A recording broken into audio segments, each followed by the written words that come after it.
질끈 묶은 머리, 흰 티셔츠와 청바지. 사람들이 흔히 떠올리는 목사 이미지와 달라도 너무 다른 전병철 목사. 한 예능 프로그램에 출연하여 노래를 통해 삶에 지친 크리스천들을 위로했습니다. 학생 때 밴드 활동을 하며 음악에 대한 열정을 보였던 그는 복음성가 경연대회에서도 그 실력을 인정받았습니다. 현재 그는 4명의 목사로 구성된 목사 밴드에서 보컬로 세상 속에서 당당히 복음을 전합니다. 록 정신으로 세상을 흔드는 전병철 목사. 그와의 유쾌한 만남이 지금 시작됩니다.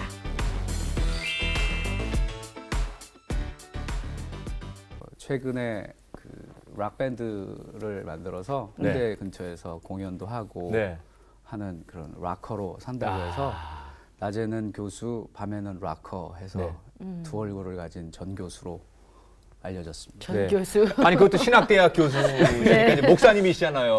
네. 아니 근데 우리 목사님은요 지금 완전 유명해지셨어요. 그러면 알죠. 저는 그 방송을 봐서 알고 있는데 감사합니다. 정말 인터넷에 뜨겁게 달고 있었거든요. 전 사실 빵표 받았거든요. 우리 빵표 받은 사람이 더 주목된 케이스는 굉장히 드물다고. 신선한 충격이었다고. 아니 원래는 이제 그 방송에 나가셔서는 목사라고 하는 것을 밝히지 않으셨잖아요. 그렇죠. 처음에는. 사실 그 일반 그 공중파 방송이니까 제약이 있어요. 좀 아무래도 좀 조심스럽게 그랬는데 이쪽 패널 쪽에 하고 있었던 청년 중에 한희준이라는 가수가 있어요. 네, 미국에서 아메리칸 아이돌에 미국 아메리칸 아이돌 출신이기도 하고 우리나라도 케이팝 스타 출신이기도 한 형제가 저를 알아본 거예요. 그러면서 미국에서 목사님이었는데 이러고. 그렇죠. 그러니까 자기가 알던 미국에서 있었던 목사님인데 이런 데 나오실 분이 아닌데 그렇게 얘기하니까 사실 그렇잖아요. 그런데 그 윤도현 씨가 나올 분이라고. 그 윤도현 씨는 이제 제가 미국에서 따로 또 이렇게 교제를 하던 형제라서 굉장히 친하게 지냈었는데 출연진들도 생각보다 또 예수 믿는 분들이 곳곳에 많이 계시더라고요. 정부 방송 쪽에서 계시는 분들이. 그래서 같이 이제 작가분들도 그렇고 목사님인지 몰랐어요. 그러면서 하우스 밴드에 있었던 분들도 막 응원해 주시고 제가 탈락은 했지만 그래서 너무 목사님이라 너무 좋았다고 그러고 또 관객분들도 제가 어느 교회 권사예요. 그래서 인사해 주면서 저는 목사로서 좀 부럽습니다. 목사님도 다 함께 클래식곡으로. 아니 근데 저는 많은 음악 장르가 있는데 보통 락합에는 막 투쟁, 그다음에 뭐 반전, 막 이런 시위하고 약간 반항적인, 반항한 그런 느낌 있잖아요. 그 목사님하고는 좀 안 어울 것 같은데 왜 그 많은 음악 중에 락 쪽을 선택하셨는지. 어렸을 때부터 일단 락을 좋아했었고요. 그리고 또 어렸을 때 저희가 자랐던 80년대에만 해도 교회에서 락 음악을 하는 거는 사실 뭐 사탄의 음악이다 뭐 이런 정도까지 했었는데 머티크루 막 이런 거. 그렇죠. 제가 나중에 이제 예수 믿고 또 사역자가 되고 나서 신학을 공부하는 과정 가운데서 이 개신교를 의미하는 프로테스탄티즘이라고 하는 게 항거하다, 저항하다라는 의미를 가지고 있습니다. 그 개혁이라는 의미다. 근데 락이라는 의미도 사실은 그렇습니다. 락 음악의 출발 자체가 사회 시대 정신에 저항하는 의미로 출발을 했었거든요. 물론 이제 그런 보수적인 것에 대한 저항으로 시작이 됐기 때문에 조금 과격하기도 하고 그랬지만 그리고 또 성경을 그런 관점으로 보다 보니까 하나님이 항상 하나님의 사람들을 쓰시기 전에 흔드시더라고요. 그리고 우리를 구해 주시기 위해서 일부러 흔들어 깨우시기도 하고 예를 들면 바울과 실라가 감옥에 gat혀서 그 한밤중에도 원망하지 않고 기도하고 찬양했더니 하나님께서 그 옥의 기반을 흔드셨다라는 표현을 어떤 영어 성경 버전에 보니까 God rocked the foundations of the prison이라고 표현을 했더라고요. 그래서 하나님이 락커시구나 그런 생각을 했는데 그 락과 힙합이 또 비슷해요. 힙합도 이런 저한 정신. 그래서 저는 하나님은 락커시고 그 아들 예수님은 힙합 전사시다. 말씀을 전하시는. 왜냐하면 그 힙합에서 이제 장르 가운데 디스라는 장르가 있습니다. 이렇게 앉아놓고 서로 배틀하고 막 이러는데 예수님이 그거 아주 전문가셨어요. 왜냐하면 회당에다가 율법 학자들과 서기관들과 바리새인들 모아놓고서 이렇게 어떻게 보면 디스하시잖아요. 근데 이 힙합에서 하는 디스와 예수님이 하셨던 디스는 전혀 다른 게 예수님은 절대로 인격을 공격하시지 않았다는 거죠. 사람들이 하나님의 형상대로 지음을 받았기 네. 때문에 잘못된 시대 정신과 네. 잘못된 전통들을 디스하셨다고 생각을 해서 나도 목사고 교수니까 이런 정말 개신교회, 기독교의 저항 정신을 가지고 복음의 저항 정신으로 시대의 잘못된 정신들과 흐름들을 흔들 수 있으면 좋겠다라고 생각을 했고 그런 면이 있어서 이렇게 네. 시작했습니다. 아니 목사가 봐도 이렇게 멋있는데. 네.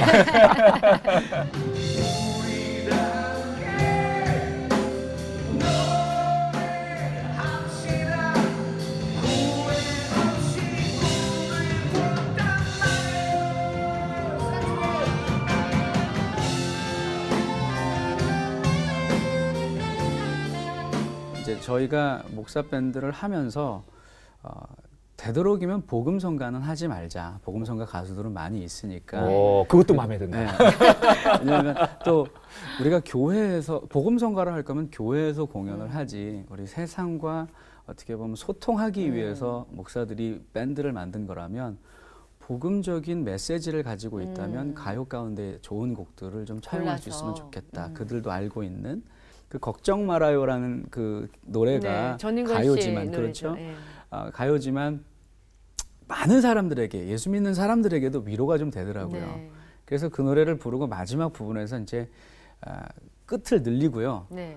그리고 마지막에 말해요라고 끝내는 부분인데 네. 그렇게 리타드 시키는 부분에서 제가 그 빌립보서 말씀을 갑자기 생각이 나서 말씀을요. 예, 아무것도 염려하지 말고 모든 일에 기도와 간구로 걱정하지 마세요. 네.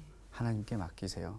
그리고 말해요 했는데 그 가요 밴드 공연이잖아요. 네. 네. 거기 모여 있는 분들이 다 예수 믿는 분은 아닐 텐데 네. 아멘. 오. 갑자기 거기 성경 말씀인 줄 알았어요. 그렇죠. 예. 그러니까 거기 모였던 분들이 그 기자들이 특별히 네. 무슨 락 공연에 예배 갔다고. 사실은 그 예. 판타스틱 듀오 때도 그랬어요. 네. 여러분 이 노래 다 아시죠? 그랬더니 네 그래요. 그럼 우리 함께 같이 불러볼까요? 편집이 했더니 됐군요. 네, 그래서 네. 그 부분만 편집이 됐고 나머지는 네. 그대로 나왔어요. 네. 그런데 나중에 그러더라고요. 목사님이 그렇게 하니까 집회하시는 무슨 집회하시는 것 같다고. 그분이 진짜 거기 한 300명이 넘게 네. 그 관객이 있으신데 그러니까 어디 가도 그걸 못 속이는 거예요. 처음엔 PD님도 그렇고 작가님도 그렇고 네. 너무 찬양 집회 같다고 네, 몸이 그랬는데 기억해. 근데 그게 너무 좋았던 거예요. 왜냐면 분위기 현장 분위기가 네. 얼마나 너무 좋았겠어요. 좋았죠. 하나가 되는. 관객들이 다 한꺼번에 입 맞추지 않고 부를 수 있는 노래는 애국가 말고는 없는데 맞아요. 예. 사실은 이런 노래들이 그래서 그런 그랬군요. 노래들에다가 저희들이 네. 이제 성경 구절들을 네. 끼워서 너무 네. 좋다. 복음을 전하면 예. 어떨까 해서 한 게 이제 이렇게 왔습니다. 그래요. 근데 목사님은 그러면 음악을 언제부터 이렇게 저는 좋아하게 음악을 되셨어요? 해본 적은 없습니다. 해본 적이 그래요? 없다고요? 해본 적은 없고요. 이런 또 반전을. 아니, 근데 어떻게 그러니까 그냥- 어렸을 때부터 음악을 네. 좋아하긴 했는데 네. 음악을 네. 공부하지는 않았고요. 네. 제가 목사 아들이에요. 아버님이 네, 목사님이시라고 아버님이 들었어요. 이제 은퇴하신 지 한 10년 되셨는데 네. 그 또 굉장히 보수적인 장로교 목사님이셨고 제가 중고등학교를 다니던 80년대 중반에는 교회 안에서 기타를 치거나 뭐 이러면 다 뭐 사탄이고 뭐 큰일 나는 거죠. 근데 핍박 많이 받으셨겠어요. 지금은 동아방송대학교에서 교수하고 있는 아주 절친이 있어요. 이수영 교수라는 친구인데 문학의 밤 행사를 하는데 그 해에는 조금 새롭게 해보자. 우리가 그래서 밴드를 찬양 팀을 만들어서 네. 하는데 이제 드럼을 과연 이제 칠 수 있을 것인가 네. 고민을 하는데 이수영 교수가 갑자기 야 목사들이 치면은 장로님들이 싫어도 쫓아내지는 못할 거다. 아이디어 좋네요. 지금 제가 고단수로 된 드럼을 거야. 배운 적도 없었는데 그때 그 몇 주 이렇게 연습을 해가지고 네. 그 드럼을 쳐갖고 그래도 참 저희 아버지한테 감사한 게 그 네. 장로님들이 그렇게 이렇게 불편한 기색을 하셔도 네. 그걸 저희들한테 이렇게 전하시지 않았던 것 같아요. 예. 그리고 교회에서 이렇게 어려워하고 그러면 하지 말아도 안 와도 괜찮다. 네가 싫은 거는 안 해도 된다. 그리고 네가 목사들이라서 꼭 그런 걸 해야 되고 하지 말아야 되고가 아니라 네가 하나님을 믿는 사람으로서 하나님의 자녀로서 해도 된다고 생각하면 해도 괜찮다. 아버님이 또 그런 그런 면에서는 가치관을 굉장히 가지고 있으셨군요. 좀 많이 열렸던 분이었던 것 같아요. 그러면 아버지와의 관계도 나쁘지 않았을 텐데 네.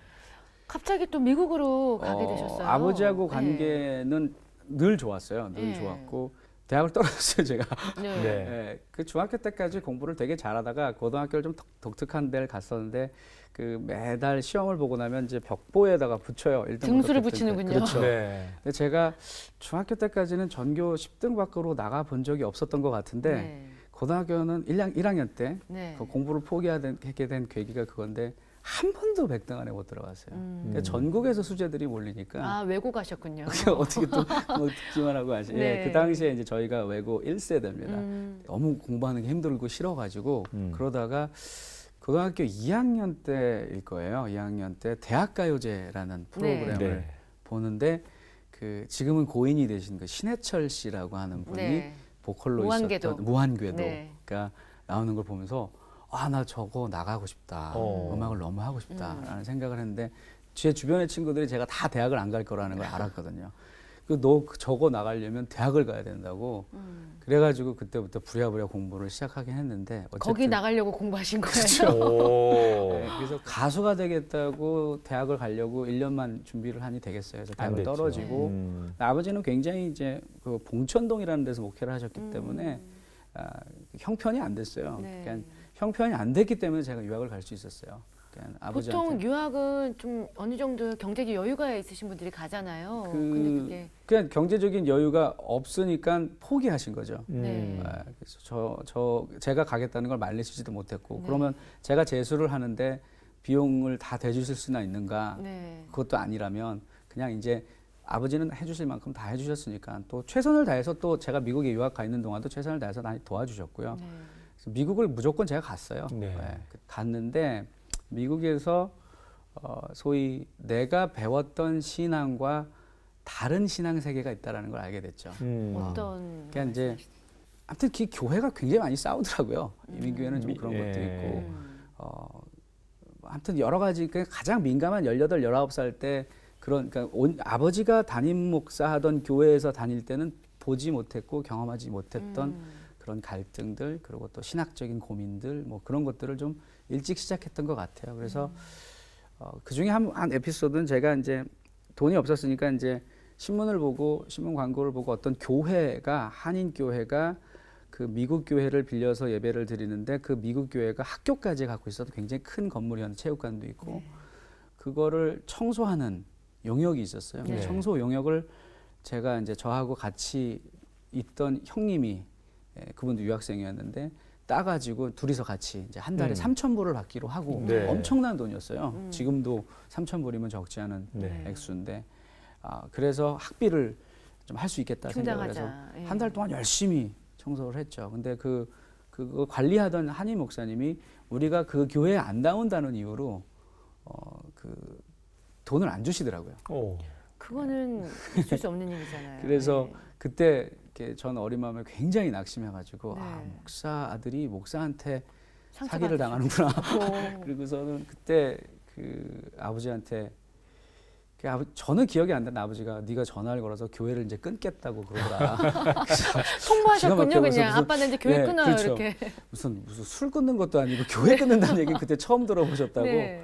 그리고서는 교회를 안 나가기 시작했어요. 어. 네, 한 5년. 그렇게 좀 상처도 있었고 젊은 시절에 좀 방황이죠. 그렇죠. 여러 가지 네. 막그 이런저런 질풍노도의 시기를 그러면서 보내면서. 이제 뭐 소위 이제 세상에서 친구들이 하는 거 다 하기 시작했죠. 술, 담배 술, 다셨어요. 담배 하고 굉장히 많이 마셨어요. 저는 술도 그렇고. 근데 언제 그러면 다시 어. 그 하나님 앞 부름 앞에 무릎을 꿇게 된 겁니까? 제가 이제 대학교 4학년 때 94년일 거예요. 미국에서요. 예, 미국에서 이제 그냥 콜로라도 대학교라고 그 굉장히 리버럴한 그 자유주의적인 분위기입니다. 로키산 밑에 있는. 한 번은 제가 거기서 예수를 믿었다고 하니까 그 콜로라도에 살고 있는 분과 유명한 기독교 작가 그 필립 옌시라는 분이 네. 있어요. 네. 그래서 그분하고 제가 이제 무슨 통역할 일이 있어 만나서 얘기하다가 그 얘기를 했더니 너무 못 믿겠다는 듯이 저를 쳐다보면서 보통 볼더 가서 신앙을 잃어버리지 거기에서 신앙을 되찾았다는 소리는 난 네가 처음이다라고 얘기하시더라고요. 그 정도로. 예, 그 정도로 자유로운 분위기인데 기숙사 앞에서 담배를 피우고 있는데 어떤 백인 여자애가 굉장히 수줍게 저를 찾아오더라고요. 네. 그러더니 저한테 5분만 그래서 제가 그렇게 잘생기지도 않았는데 이 백인 여자가 먼저 데이트를 할 일은 없고 네. 근데 이 친구가 와서 떨리는 손으로 이렇게 부들부들 뭘 펴는데 보니까 전도지예요. 이게 제가 목사 아들이니까 뭐 그 네. 정도는 알잖아요. 그래서 어떻게 하나 보자라고 해서 그래 5분 줄 테니까 뭐 얘기해봐라. 그랬더니 이제 그 브릿지 일러스트레이션이라고 내비게이터에서 나온 그 전도 그걸 이용해 가지고 아주 그냥 뭐 제가 답답할 정도로 복음을 이렇게 근데 정말 착실하게 네. 전하더라고요. 그러더니 그 마지막에 영접기도까지 시키고 그래서 영접기도도 따라하고 그러고 나서 제가 내가 너 5분 줬으니까 너도 나 5분 줘라. 그랬더니 이제 이 친구가 그때 화내고 뭘 필요로 하냐고 그래서 왜 하필이면 나였냐? Why me? 그랬더니 이 친구가 다시 좀 또 긴장을 하면서 93년도 12월에 그러니까 미국에는 굉장히 큰 그 학생 선교 운동이 있습니다. 그 중에 네. 하나가 얼바나라고 하는 선교 대회가 있는데 거기에 가서 선교에 대한 도전을 받았는데 현실로 돌아오니까 녹록하지 않은 거죠. 전하기가 자기가- 쉽지 않아요. 그렇죠. 선교지 가기도 비용도 없고 그런데 그래서 리더에게 물었답니다. 난 정말 선교적 열정을 가지고 선교지에 가고 싶은데 돈도 없고 선교지를 어디로 가야 될지도 모르겠고 그랬더니 그냥 툭 던진 말이 네가 선교지에 갈 수 없으면 네 주변에 있는 선교지를 찾아봐라. 그랬더니 유학생이 생각이 나더라는 네. 거예요. 그래서 저한테 와서 그때까지만 해도 그게 하나님의 이렇게 그 어떤 방문이라고 생각을 안 했는데 신기하다. 하나님이 이렇게 잊지 않고 있나? 거의 5년 만에 처음으로 교회를 끊은 지 5년 만에 처음으로 하나님께서 어떤 사람을 통해 그게 참 재밌는 게 제가 5년 동안 목사들인 상태로서 교회를 한 번도 안 다녔는데 한 번도 저한테 복음을 전하는 사람이 없더라고요. 다른 사람들. 교회는 다 지들끼리 다니는데 네. 워낙 제가 또 안 가게 생겼으니까 네. 그러니까 그러다가 그때까지도 제가 뭐 신앙에 대해서 진지하지 않았는데 평상시 때처럼 이런 얘기를 다 해도 괜찮은지 네, 모르겠어요. 괜찮아요. 뭐 새롭게 아니, 예. 누구는 괜찮은데 저는 저희는 좋아요. 술을 엄청 먹었어요. 네. 내가 이제 백인 친구들이랑 술 엄청 먹고서는 속이 너무 안 좋아서 막 이렇게 이제 그래서 구토라고 하죠. 네. 그러면서 너무 힘들어가지고 변기통을 붙잡고서 울면서 처음으로 기도를 하는 거래요. 3번만 살려주시면 내가 너무 괴로우니까. 그것도 그때 제가 또렷하게 기억하는 게 한 번만 살려주시면 교회 갈게요가 아니라 한 번만 살려주시면 술 적게 마실게요. 이렇게 그것도 조심스럽게. 이게 그러고 있는데 순간 머릿속에 요한복음 14장 6절이 탁 지나가는 거예요. 네. 왜 그랬는지 몰라요. 그래서 가서 근데 제가 그때 복수 전공으로 심리학하고 중국학을 공부하고 있었는데 그때 이제 대학원생들하고 제가 이제 외고에서 중국어를 전공했으니까 네. 학부 수업을 다 들을 수 없어서 대학원 수업을 같이 듣고 있었는데 그때 이제 도덕경을 현대 영어로 그 번역하는 그런 연습을 하는 과목이었었어요. 네. 도덕경이라면 중국. 그렇죠. 중국 네. 도덕경에 보면 도가도 비상도 명가명 비상명이라고 해서 도라고 말할 수 있는 도는 진정한 도가 아니고 이름이라고 짓는 순간부터 진정한 이름이 아니다. 뭐 이렇게 네. 굉장히 헷갈린 거죠. 어렵네요. 초장부터. 근데 그것과 별개로 갑자기 요한복음 14장 6절이 떠올라서 갔는데 이제 제가 중국어 성경을 가지고 있었으니까 네. 중국어 성경을 딱 펼쳤는데 거기에 예수님께서 내가 도다. 내가 길이요, 진리요. 네, 그렇죠. 네. 길이요 진리요 생명인데 한자로 중국어로 도라고 써 있거든요. 음. 길도자가. 거기서 갑자기 술이 확 깨는 거예요. 술이 확 깨면서 나도 모르게 막 눈물이 펑펑 나오는 거야. 근데 그 뒤에 도라고 끝이는 것이 아니라 내가 길이요 진리요 생명이니 나로 말미암지 않고는 아버지께 나올 자가 없다라고 얘기하는데 제가 중고등학교 때 아버지하고 관계가 좋았으니까 아버지가 시키는 거 다 했거든요. 그러니까 하루에 성경 10장씩 읽고 때로는 용돈이 필요하면 20장씩 읽고 그러면서 그 성경 읽으면 상 주는 거 되게 좋은 것 같아요. 성경을 제가 못해도 한 20번 정도는 창세기부터 계시록까지 통독을 했었는데 한 번도 그 구절이 그렇게 다가온 적이 없었습니다. 근데 그 무렵에 우리나라에서도 잠깐 유명했던 그 만행이라는 책을 썼던 하버드에서 화계사까지라고 하는 현각 스님이 네. 네. 있었어요. 그 현각 스님이 그 만행이라는 책에서 자기가 왜 중이 됐는가를 얘기하는데 요한복음 14장 6절을 읽었는데 길이 무엇이고 진리가 무엇인가라고 탐구하다가 못 찾았는데 그리고 예일인가 뭐 하버드에서 신학을 공부할 때까지 못 찾았는데 숭산 스님인가라는 분이 뭐 자기 모교에 와서 강의를 할 때 거기서 깨달음을 얻어서 네. 근데 그때 제가 술 먹고 얻은 깨달음이지만 야 같은 성경이라도 성령이 깨달음을 주시면 목사도 되는데 성령이 안 도와주시는 상태에서 성경을 읽으면 중이 되는구나 성경 읽다가 그 길로 제가 그 모든 한 번에 오. 끝나버렸어요. 하나님이 날 포기하지 않고 끝까지 찾아오시는 분이구나. 내가 찾는 게 아니라 하나님이 나를 추적하시는 분이시구나. 그래서 나중에 어떤 분들 그런 책을 쓰셨는데 God Chaser라는 말을 되게 좋아해요. 우리를 추적하시는, 끝까지 놓치지 않으시는 하나님. 그래서 그 길로 정신 차리고, 그래서 교회는 못 다녔어요. 제가 예. 오랫동안 교회를 안 다녔기 때문에. 그래서 혼자 말씀 읽고 아버지가 매주 주시는 편지에다가 성경 구절하고 찬송가 이렇게 써주시면 그거 보고 혼자 예배하고, 그러다가 심리학을 공부하러 플러에 갔다가 네. 거기에서 부르심을 받았습니다. 네. 그러니까 저는 원래 목회자가 되려고 신학교에 플러는 갔던 게 유명한 또 아니라, 신학교니까. 그쵸? 네. 그러니까 플러는 유명한 신학교면서 플러가 왜 유명했었냐면 심리학과 신학을 통합하는 시도를 처음 했던 기독교 학교 기관이었기 때문에 유명했거든요. 저 임상심리학을 공부하는 사람들 가운데서는 플러가 굉장히 유명합니다. 네. 그래서 거기 가서 심리학 공부를 하다가 사역으로 부르심을 받았고, 사실 좀 부끄러운 얘기지만 제가 신학교에 물론 심리학을 공부하러 갔지만 신학교에 입학해서도 1년 동안은 담배를 못 끊었었어요. 그래서 저희 아버지한테 아버지 내가 목회도 하고 싶고 신학 공부도 하고 싶은데 이 담배가 안 끊어져 갖고 교회 나가는 게 되게 꺼려져요. 그랬더니 야 네가 평상시에 주장하는 것처럼 커피나 담배나 똑같으면 기도하고 펴. 근데 또 너무 재밌는 게요. 이렇게 담배를 피우기 전에 기도를 하려고 그러니까 이게 마음이 좀 그렇더라고요. 네. 커피를 마실 때 죄책감에. 그렇죠.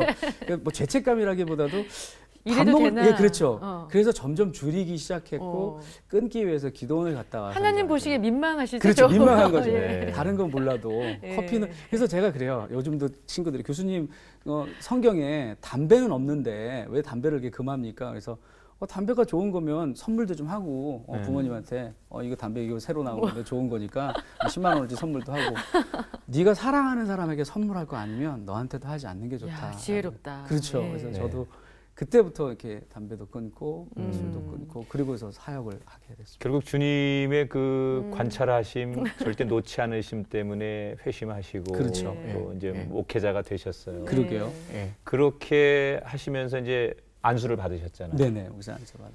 목사 안수도 사실 안 네. 받으려고 했었어요. 예, 글쎄 안수 반전이 받는 것도 많으세요. 네. 목사 안수 안 받고 어차피 저는 이제 교수가 되려고 공부를 했던 네. 거였으니까. 그래서 근데 이제 심리학 공부를 그렇게 하고 그러면서 사역을 하는데 사역이 너무 재밌어요. 저는 어떤 부르심을 처음부터 느껴서 했던 게 아니라 네. 하다가 부르심을 발견한 네, 네. 케이스거든요. 이렇게 좋아도 되나라고 생각을 하면서 우리 지도 교수님한테 여쭸어요. 나는 너무너무 이쪽으로 가고 싶은데 이게 너무 재밌고 잘하는데 사실 나는 여기에 대한 부르심은 없다. 네. 부르심에 대해서 어떻게 확인을 하냐 그랬더니 네 안에 열정을 주시는 게 하나님의 열심이라는 거예요. 네가 싫어하는 것을 하나님이 주시는 분은 아니라는 거예요. 그 전까지는 우리는 제가 들었던 분들은 대부분 난 이걸 하고 싶었는데 하나님이 강권적으로 뭐 이렇게 또 망하게 해갖고 데려와서 여기서 목사를 시키고 지금도 나는 갈 수 있다면 딴 길로 가겠다 뭐 이런 분들 간증만 들었던 터라 내가 좋아하는 것이 하나님이 내게 주시는 부르심이다라는 생각을 한 번도 해본 적이 없었거든요. 근데 그분이 다 그러시는 거예요. 근데 그때 제 멘토이신 강주민 목사님 만나요. 네. 그 교회 제가 새벽기도 이렇게 가고 그랬는데 그분이 이렇게 절 지켜보면서 다른 사람들은 저를 다 이렇게 무시했어요. 그때도 머리 기르고 귀걸이하고 약간 히피처럼 하고 그렇죠. 다니셨군요. 머리 막 염색하고 다니고 스레파 신고 새벽기도 가고 그러니까 뭐 저 좀 굉장히 날라리 네. 심리학과 학생이 온다 그러는데 그 목사님 굉장히 저한테 관심을 보이고 형제 언제 한번 교제하자고 그러다가 그분한테 털어놨더니 형제는 굉장히 그런 부르심이 있는 것 같다고 은사가 있는 것 같다고 그래서 당신은 공부를 좀 하자고 그러시더라고요. 일주일에 한 번씩 모여서 책 읽고 말씀 공부하고 기도 그러면서 이제 제 주변의 친구들을 모여가지고 그런 그 1.5세 사역자들 클럽을 만들어서 스터디 그룹을 만들어서 멘토링을 받기 시작했고 그러다가 이제 저는 박사 공부를 하다가 99년도에 저희 부친이 군대를 가라고 그래서 한국을 와요. 네. 그래서 군대를 가는데 이야기가 좀 길긴 한데 군대 가면서 제가 기대했던 것들이 하나도 기도했던 것들이 네. 하나도 이루어지지 않으면서 이제 하나님한테 나름 선전포고를 하죠. 다시 한번 방황을 하시는군요. 그렇죠.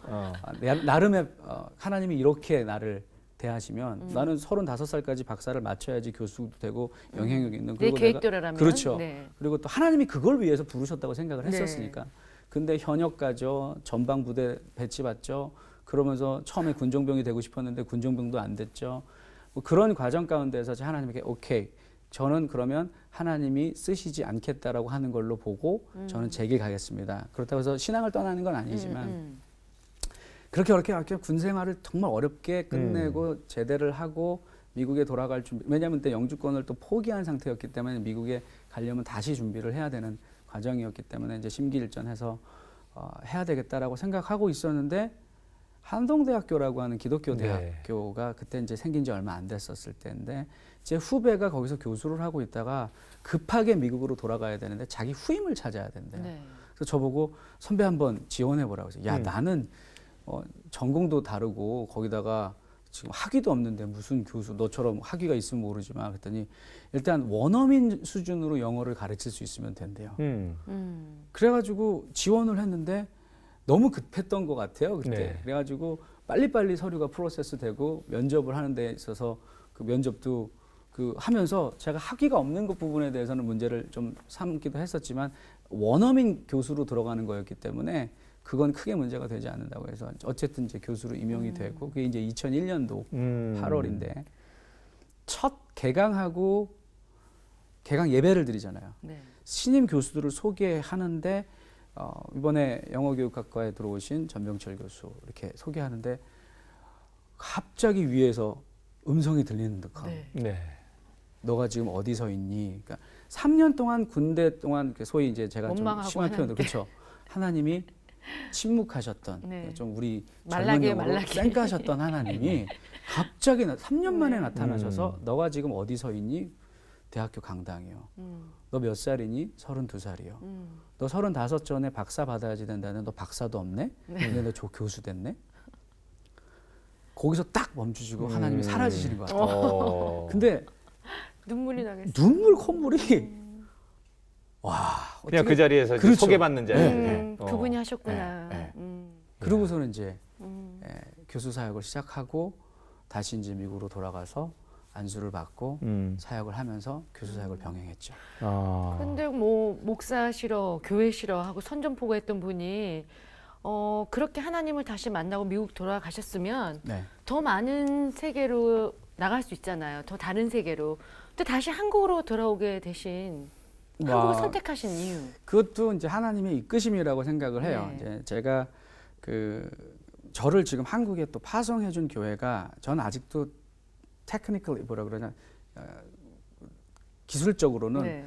아시아의 그 교단 협력 선교사로 파송을 나와 있습니다. 네. 제가 미국에 섬기던 교회가 또 감사 선교교회라는 네. 선교교회인데 저희는 교회의 전체 예산의 80%를 선교로 지급하게 돼 있고 그게 정관에 나와 있어요. 저희는 네. 선교를 목적으로 세워진 교회니까 선교만 하겠다. 그리고 전 교인들이 뭐 휴가고 뭐고 뭐 담임 목사님, 장로님부터 모든 식구들이 다 선교하는 걸 당연히 그래서 2011년도에 북한 선교도 갔다 오고 무엇보다 이제 이슬람권에 관심을 많이 갖고 있어서 한국 교회는 이슬람을 많이 선교를 못 하니까 파키스탄에 이제 어떤 일이 있어서 가게 되는 그 길에 같은 비행기 안에 파키스탄 분을 만났어요. 네. 근데 이분이 한국에서 5년 동안 이주 노동자로 네. 지내셨다 그러더라고요. 근데 제 옆자리에 앉으셔서 이렇게 막 많은 얘기를 나누게 되는데 그때 교회 가본 적 있냐고 복음을 들어본 적이 있냐. 5년 동안 단 한 번도. 그때 그런 생각 이게 뭐지? 우리나라에서 세계에서 선교사를 두 번째로 가장 많이 보내는 나라 그리고 또 이슬람권에도 문화권에도 선교사를 많이 파송하는데 하나님이 보내주신 아까 말씀드렸던 그 우리가 갈 수 없는 선교지는 우리 안에 들어와 있는 선교지를 찾으라고 네. 했던 저에게 전도했던 친구. 그 자매처럼 갑자기 그 생각이 나면서 네. 한국 교회에 급하시니까 하나님이 이렇게 많은 이주 노동자들을 보내주셨네요. 특별히 지금 우리나라에 들어와 있는 이주 노동자들의 대다수가 이슬람권에서 와 네, 있습니다. 그렇죠. 그 나라들이 못 살기 때문에. 근데 한 번도 이 사람들이 복음을 들어본 적이 없다는 게 기가 막히더라고요. 그래서 그런 이제 비전 쉐어링을 나중에 이제 돌아가서 했는데 우리 장로님이 또 담임 목사님이랑 목사님한테 그 비전을 줬더니 목사님 보고 하라는 거네. 한국에서 그 청년 대학생들한테 이슬람권에 대한 선교에 대한 비전도 주고 그런 다문화 사역을 하면 어떻겠냐고. 한국에 어떻게 가지? 라고 고민하고 있는데 마침 제가 있는 신학대학교에서 교수 모집 공고가 나와서 그랬군요. 전혀 연고도 없는데 지원을 했고 또 하나님 은혜 가운데 교수가 됐고 와서 그래서 그때부터 이제 청년들한테 선교에 대한 동원 훈련을 하고 일들을 하게 됐고 아버님이 한국에 와서 이렇게 목회자로 다시 한국 교회를 섬기고 또 후학들을 가르치는 일을 아버님이 보셨을 때 어떤 되게 마음이셨어요? 자랑스러워 하시죠. 그렇죠. 근데 네. 너무 재밌는 게 저희 아버지는 제가 목사 안수 받는 걸 그렇게 원하시지 않으셨었어요. 예. 제가 목사 안수 받는 날 미국에서 목사 안수를 받을 때 아버님이 직접 오셔서 전날 밤에 저한테 너 정말 이 길 갈 거냐고 몇 번이나 확인하시고 그럴 정도로 왜냐하면 이 길이 굉장히 어렵다는 거죠. 아버님은 좀 그래서- 아시죠. 그래서 네. 제가 이렇게 했을 때 굉장히 많이 우셨어요. 어머니도 그렇고 아버지도 그렇고 많이 우셨었는데 지금은 굉장히 자랑스러워 해주시고 그러면서도 저하고 또 이제 신학적으로 좀 부딪히는 부분도 많아요. 저는 이제 이렇게 아무래도 선교하고 사회운동하고 그러다 보니까 좀 좀 열려 사회 있는, 비판적이고 네. 뭐 이런 그러니까 태도가 있으니까 그건 좀 목사들이 비판적이면 안 된다. 그래서 그런 또 제사장적인 목사님들도 있고 선지자적인 락커도 좀 필요하다고. 그래서 가끔 그런 부분에서는 티격태격하긴 하는데 제일 많이 후원해 주시고 기도해 주시고 기뻐해 주시고 그러실 것 같아요. 아버지 입장에서는 네. 가장 네. 보람을 많이 느끼시고 환한 미소를 지으실 것 그렇죠. 같습니다. 네. 네. 무엇보다도 우리 목사님께서 한국에 오셔서 한국 교회 모습을 보고 많이 좀 실망하셨다고 들었거든요. 뭐 실망했다기보다도 저도 그 안에서 자랐기 때문에 그러니까 시대가 바뀌면서 복음을 소통하고 교회가 비춰지는 모습들이 바뀌어야 되는데 우리가 너무 우리 안에 gat혀서 그랬던 건 아닌가. 또 그래서 또 바깥에서 저희 같은 디아스포라들을 자꾸 보내주신다고 생각을 하거든요. 그래서 신선한 자극을 주고 그래서 무조건 비판하고 비난하자는 게 아니라 우리가 좀 새로운 방향으로 가자. 어떤 것들을 조금 요즘 그런 쪽에서 관심을 가지세요? 특별히 이제 그 영성적인 부분에 있어서 우리가 가지고 있는 신앙, 믿음이라고 하는 것이 과연 성경적인가에 대한 고민들을 많이 하거든요. 그러니까 저는 이제 영성과 리더십을 공부했기 때문에 그 영성, 기독교 영성에 대해서 관심을 많이 갖고 우리 한국에도 와 보니까 영성 훈련, 영성이라는 표현들을 많이 쓰고 계시더라고요. 근데 제가 이렇게 가만히 보니까 성경적 영성이라기보다는 유교적인 영성이 교회에 굉장히 깊이 뿌리 내려 있습니다. 그 유교적인 것 가운데 하나가 보은의 영성이라고 하거든요. 하나님의 은혜를 갚겠다라고 하는 좀 심하게 표현하면 그건 굉장히 발칙한 태도거든요. 교만한. 찬송가에도 그런 찬송가 있지 않습니까? 하늘을 두루마리 삼고 바다를 먹물 삼아도 다 기록할 수 없는 하나님의 사랑과 은혜를 우리가 새벽 기도 나오고 금요 기도에 나오고 주일날 아침부터 저녁까지 봉사하면 하나님의 은혜를 갚을 수 있다고 착각하는 것 같아요. 근데 어느 순간이 되면 자기 기준으로 이 정도면 갚았다라고 생각하고 나면 그다음부터는 하나님께 거슬러 받으려고 하는 것 같아요. 그러니까 자꾸 하나님께 실망했다고 하고 하나님하고 거래를 틀려고 하고 제가 한국 와서 보니까 좋은 전통이었는데 나쁘게 남아있는 왜곡되는. 것들이 왜곡되어 있는 것들이 참 많더라고요. 그중에 하나가 또 헌금 봉투에다가 기도 제목을 쓰는 게 이게 언제부터 시작됐는지 모르겠지만 이게 복채인가 헌금인가라는 고민을 하게 되더라고요. 그리고 권선징악의 하나님이라고 그러나요? 그러니까 착한 일을 하면 상 주시고 나쁜 일을 하면 기어코 쫓아가서 부직갱이로 때리시고야 마는 하나님. 제가 사실 7년인가 목사 안수 받은 지 한 7년, 8년째 됐을 때 둘째 아이를 유산을 합니다. 저희 와이프가. 근데 그런 과정 가운데서 어떤 권사님이 오시더니 이렇게 뭐 위로해 준다고 이렇게 밥을 사주시다가 목사님이 교만해서 하나님이 치시는 거야 그러더라고요. 제가 뭐 교만해 보였을 수는 있겠지만 그래서 제가 스스로 물었습니다. 내가 얼마나 교만하면 아직 태어나지도 않은 아이를 데려가시나? 내가 예배하는 하나님이 그렇게 잔인하신 하나님이신가? 우리는 많은 부분들을 성경적으로 풀지 않고 그렇게 우리의 기준으로 우리가 예배하는 하나님이 그렇게 잔인하고 무서운 하나님인가? 그러던 차에 제가 그때 읽었던 책이 제 친구이면서 선배인 제임스 브라이언 스미스 교수님이라고 선하고 아름다운 하나님이라는 책을 읽습니다. 그분도 첫 번째 아이가 염색체 이상으로 태어난 지 2년 만에 죽어요. 네. 네, 그때 그 어떤 목사님이 지역교회 목사님이 선배 목사님이 그분을 위로한답시고 밥을 사주면서 툭 던진 말이 자네 혹은 자네 아내가 아직 하나님께 회개하지 못한 죄가 있지 않은가. 무슨 소리냐고. 그 회개치 못한 죄 때문에 하나님께서 그 아이를 데려가신 거라고. 그래서 그때부터 그분이 그런 고민을 하다가 책을 쓰게 된 게 이제 선하고 아름다운 하나님. 그래서 우리가 잘못 가지고 있는 하나님에 대한 오해와 편견들. 그러니까 성경을 덮어놓고 신앙생활을 하다 보면 우리의 경험으로 하나님과 교회에 대한 오해와 편견이 점점 깊어지는 것 같아요. 우리의 관점에서 그렇죠. 바라보는 거죠. 그러니까 한국 교회가 세상으로부터 비판받고 비난받는 것은 사실은 그 하나님이 아니라 우리가 갖고 있었던 잘못된 오해와 편견에 대한 비판이라고 생각을 하거든요. 그럼 어떻게 하면 우리가 가지고 있는 하나님에 대한 오해와 편견을 깨뜨릴 수 있을 것인가? 다시 말씀으로 돌아가는 일이라고 생각하고 예수님께서 사랑에 빠지셨던 바로 그 하나님을 바로 알고 그 하나님을 예배하고 그 하나님을 경험하는 삶, 그것이 전 영성이라고 생각하거든요. 네.